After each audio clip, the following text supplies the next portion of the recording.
Prije svega svakako hvala vam što ste odvojili vrijeme da nas posjetite i na osnovu našeg razgovora koji smo imali u Podgorici.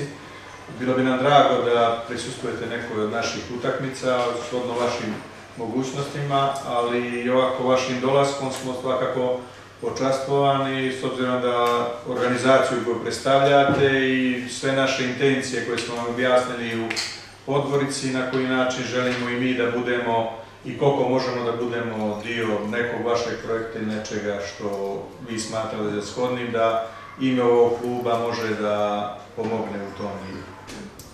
We met with the mayor because one of the things we're doing in Kotor is helping the mayor to develop a local plan of action regarding all of the services of children.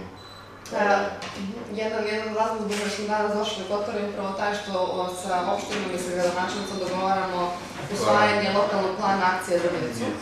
So we will share a copy of that with you, because there may be areas there where you think there is a good chance for collaboration between you and the local government and local organizations.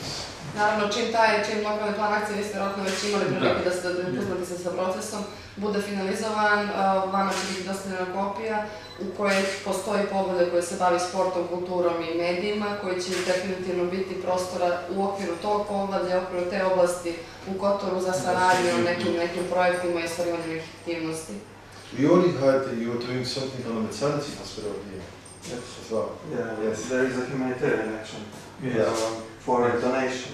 Fantastic, that's very good. Well, za porodiljno, učestvujemo u toj akciji, u suštini smo mi, da kažem, jedan od tih nosilaca te organizacije svega toga u tom dijelu za pomoć porodiljnom odeljenju ove bolnice, prikupljanju sredstava za opremanje ili već tako nešto, to uglavnom smo se i našli tu. Jedna od stvari koje smo danas razgovarali, jer smo posjetili upravo udruženje roditelja djece sa smetnjama u razvoju, je jedna od najvećih njihovih potreba u Kotoru je osnivanje dnevnog centra za djecu sa smetnjama u razvoju, da bi ta djeca preko dana mogla da borave, roditelji mogli da rade, ta djeca bi imala svu moguću zaštitu u tom centru. Problem je taj, naravno, ono o čemu smo stalno pričamo su finansijska sredstva. Jedan od načina koji smo mi htjeli njima da smo ih uputili da mogu da dođu do sredstava, makar dijela sredstava za taj centar je prikupljanje fundraising kroz partnerstvo sa lokalnim udruženjima. Tu bi možda postojao prostor na koji bi baš tu moglo da prinese prikupljanje sredstava za taj dnevni centar. Vidimo da se bavite takvim načinom društveno odgovorno ponašanja. Tako da je to jedan od načina koji smo mi njih uputili da razmišljaju tim stvarima, pa evo je prilike da možda u nekoj komunikaciji sa vama možda se ostvare neki budući poduhvat. It was really exciting to visit one of the oldest water polo clubs in the region, VK Primorac, Kotor, and very excited to see the commitment that the club has got to using sport to advance social agenda in the local community. Is there any possibility for cooperation between UNICEF and the club, and what kind of cooperation? Well, I think that what we talked about today was the importance of maintaining and strengthening links between the club and local organisations who are working on issues such as disability rights and other child protection issues. I think there's a lot of potential there, and if there are some good initiatives, then UNICEF may be interested to also join in with that partnership. You are interested in rugby, but maybe in Montenegro you will change the sport, for example, water polo. Well, I think for my own practice I will stick to rugby and a bit of football, but definitely as a spectator I could become interested in water polo as it's one of the most important sports in the country.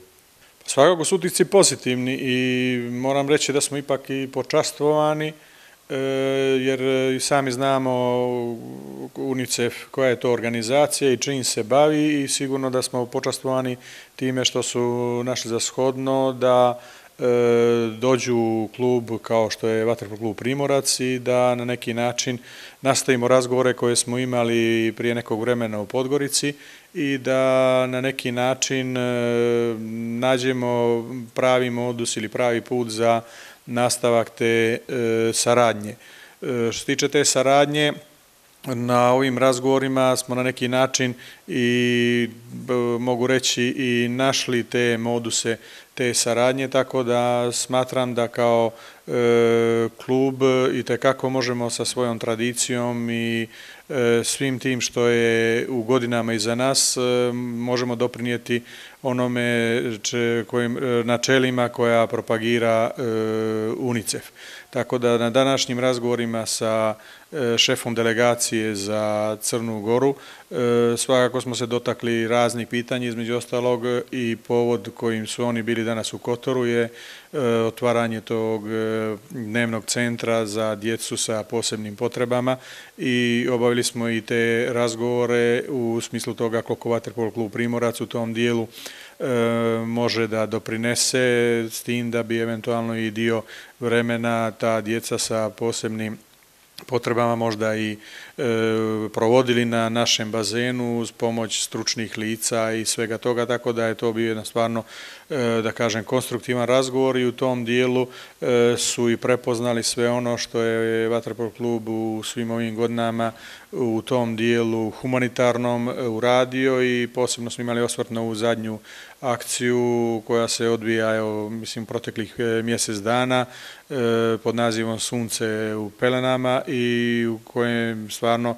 jedno od vodećih mjesta zauzima Vaterpolo klub Primorac. Tako da smatram da svi ovi razgovori mogu donijeti za dobro samo Vaterpolo klub Primorac i promovisati ono što su i načela sporta i svega što propagira UNICEF.